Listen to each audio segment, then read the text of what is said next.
فرش التراب.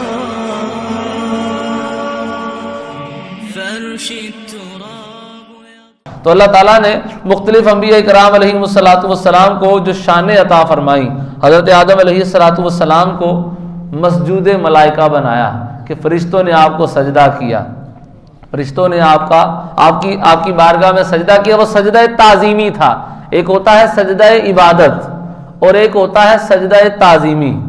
سجدہ تعظیمی جو ہے تعظیم کے لیے کسی کے آگے جھکنا اور سجدہ کرنا پہلی امتوں میں جائز تھا. یوسف علیہ السلام کو ان کے بھائیوں نے سجدہ کیا. آدم علیہ السلام کو فرشتوں نے سجدہ کیا. یہ سجدہ تعظیمی کہلاتا ہے. اس امت میں یہ بھی حرام ہے. نبی پاک علیہ السلام نے منع فرما دیا کہ اگر میں کسی کو حکم دیتا کہ وہ کسی دوسرے کو سجدہ کرے تو میں بیوی کو حکم دیتا کہ وہ اپنے شوہر کو سجدہ کرے. تو سجدہ تعظیمی سے منع فرما دیا گیا. اور ایک ہوتا ہے سجدہ عبادت. سجدہ عبادت تو ہمیشہ سے ہی شرک ہے اور شرک رہے گا. جو کسی کو معبود اللہ کے علاوہ سمجھ کے اس کے آگے سجدہ ریز ہوگا تو بندہ فوراً دائرہ اسلام سے خارج ہو جائے گا. تو فرشتوں نے جو سجدہ کیا تھا وہ سجدہ عبادت نہیں تھا, وہ سجدہ تعظیمی تھا. آدم علیہ السلام کی تعظیم کے طور پر سجدہ کیا گیا تھا. لیکن بظاہر یہ تعظیم آدم علیہ السلام کی تھی, لیکن علامہ راضی رحمۃ اللہ تعالی علیہ کیا خوب فرماتے ہیں. آپ یہ فرماتے ہیں کہ ھذا فی الحقیقۃ تعظیم للنور المنطبع فی مرآت آدم علیہ السلام وہو النور المحمدی والحقیقۃ الاحمدیہ. فرماتے ہیں کہ یہ جو سجدہ تھا نا, اصل میں یہ سجدہ آدم علیہ السلام کو تو ظاہری طور پر تھا, حقیقت میں جو نور مصطفیٰ آپ کی پیشانی میں جگمگا رہا تھا, رب نے اس کی تعظیم کے لیے فرشتوں کو سجدے کا حکم ارشاد فرمایا تھا. تو یہ اصل میں اب شان بظاہر آدم علیہ السلام کی ہے, لیکن ضمن میں وہ شان رب نے مصطفیٰ کریم علیہ السلام کو عطا فرمائی ہے. تو جو شان انبیاء کرام علیہ السلام کو عطا فرمائی, حقیقت میں یا اس سے بہتر وہ شانیں اللہ تعالیٰ نے نبی پاک علیہ السلام کو عطا فرمائی ہیں. حضرت ابراہیم علیہ السلام آپ کو آگ میں ڈالا جانے لگا تو آگ گلزار ہو جاتی ہے. قربان جائیں نبی پاک علیہ السلام کی شان پر. آپ بذات خود آگ میں جانے لگے تو آگ گلزار ہو گئی.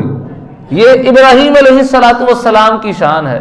لیکن نبی پاک علیہ السلام کے بارے میں علامہ جلال الدین سیوطی شافعی رحمۃ اللہ تعالی علیہ نقل فرماتے ہیں الخصائص الکبریٰ میں, حضرت عبادہ بن عبد الصمد رضی اللہ تعالی عنہ, ان سے روایت ہے, یہ کہتے ہیں میں انس بن مالک رضی اللہ تعالی عنہ کے پاس آیا.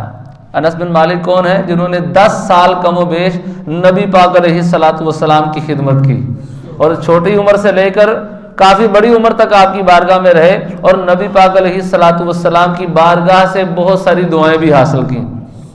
تو انہی برکات میں ایک برکت کیا تھی, کہتے ہیں میں آیا آپ کے پاس تو آپ نے کہا یا جاریہ حلم المائدہ, دسترخوان لے کے آؤ. لونڈی تھی جو خدمت گزار تھی, خادمہ تھی, اس کو کہا کہ جاؤ دسترخوان لے کر آؤ.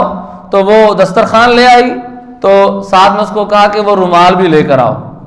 اب ایک رومال وہ لے کر آئی تو اس رومال میں بظاہر میل کچیل نظر آ رہا تھا, وہ گندا ہوا تھا وہ رومال. تو آپ نے فرمایا اس رومال کو تنور میں ڈال دو. تو اس لونڈی نے وہ رومال اٹھا کر تنور میں ڈال دیا. تو جب وہ رومال تنور میں ڈال کر وہاں سے نکالا گیا تو وہ راوی کہتے ہیں کہ وہ ایسا سفید تھا جیسے دودھ ہوتا ہے, دودھ کے کلر کی طرح وہ سفید ہو گیا تھا. حالانکہ اس رومال کو جل جانا چاہیے تھا. وہ جب تنور میں ڈالا گیا تھا, تنور میں تو آگ جل رہی تھی, تو آگ میں اس رومال کو جل جانا چاہیے تھا, لیکن وہ جلنے کی بجائے اور روشن اور دودھ کی طرح سفید ہو جاتا ہے. تو کہتے ہیں میں نے کہا یہ کیا ہے؟ تو وہ کہتے ہیں ھذا مندیل کان رسول اللہ صلی اللہ علیہ وسلم یمسح بہ وجہہ فاذا اتسخ صنعنا بہ. فرماتے ہیں کہ یہ وہ رومال ہے کہ ایک مرتبہ جس رومال کے ساتھ نبی پاک علیہ السلام نے اپنا چہرہ مبارک صاف کر لیا تھا.